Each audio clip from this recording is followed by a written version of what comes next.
রাজশাহীতে বিএনপি, আওয়ামী লীগ ও জামায়াতের ১২৩ কথিত চাঁদাবাজের তালিকা এখন হাতে হাতে চলছে নানা বিশ্লেষণ। তবে এই তালিকা কে করেছে সেই তথ্য নেই কারো কাছে। কেউ কেউ একে পুলিশের তালিকা বললেও তারা বলছে জানে না কিছুই। সম্প্রতি রাজশাহীতে প্রকাশ পাওয়া কথিত চাঁদাবাজের তালিকায় বিএনপি, ছাত্রদল, যুবদল ও আওয়ামী লীগ থেকে বিএনপিতে যোগ দেয়া ৪৪ জনের পরিচয় দেয়া আছে। রয়েছে আওয়ামী লীগের সক্রিয় ও নিষ্ক্রিয় মিলিয়ে ২৯ জন এবং জামাতের ৭ জনের নামও। সুবিধাবাদী ৪ জন এবং রাজনীতি করেন না এমন ৩৭ জনের নাম রয়েছে তালিকায়।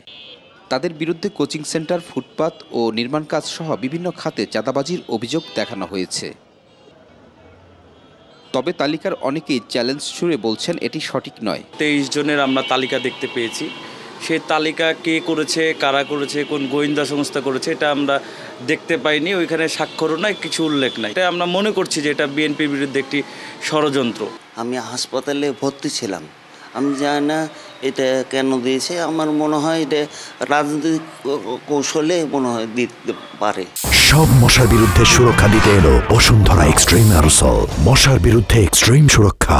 অন্য সংগঠন থেকে আসতে পারে, আমাদের যেহেতু বিএনপির একটা সুনাম আছে, এই সুনামকে নষ্ট করার জন্য অন্য কোনো সংগঠন যার মধ্যে জড়িত, এই জন্য আমাদের নাম দিতে পারছে। বিএনপি বলছে কোনো চাঁদাবাজের ঠাঁই নেই দলে। প্রশ্ন রয়েছে তালিকার সত্যতা নিয়েও। আমি চিনি না, কিছু কিছু নাম আমি দেখছি যে তারা সেই সময় কেউ ছিলই না রাজশাহীতে, বা ছিল না কেউ কেউ, অথচ তাদের নামে আছে। এটা ব্যক্তিগত সত্যতা করেও অনেক সময় দেয়।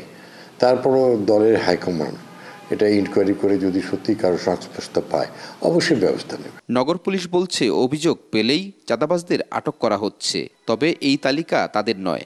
না, চাঁদাবাজির তালিকা এটা তো একটা পত্রিকায় একটা স্ক্রিনশট দেখছি আমরা।